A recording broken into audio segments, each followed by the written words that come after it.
సూర హుజరాత్. ఈ సూర ఎలాంటి సూర అంటే మనము మన జీవితంలో ప్రతిరోజు తప్పకుండా చదవవలసినటువంటి ఈ సూరాలో ఒక వ్యక్తి యొక్క వ్యక్తిత్వం ఎలా ఉండాలి, ఆ వ్యక్తి ప్రజలతో ఎలా ఉండాలి అనే అన్ని విషయాలు కూడా అల్హమ్దులిల్లా అల్లాహ్ తఆలా స్పష్టంగా తెలియజేశాడు. ఎందుకని మనం ఉన్నాము అంటే అన్నిటికంటే ముఖ్యమైనది మన యొక్క వ్యక్తిత్వం. ఆ వ్యక్తిత్వం మీదనే ఆధారపడి ఉంటుంది మీరు మంచివారా చెడ్డవారా అనేది. కాబట్టి మనల్ని మనం మంచి వ్యక్తిగా తీర్చిదిద్దుకోవాలి అంటే తప్పకుండా సూర హుజరాత్ని చదవాలి, దానిని అనుసరించాలి.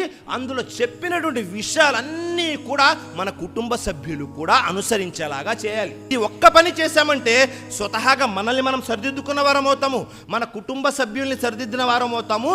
అలాగే ఒక సమాజంలో చదివితే ఆ సమాజం అంతా కూడా తమను తాము సరిదిద్దుకున్న వారు అవుతాము.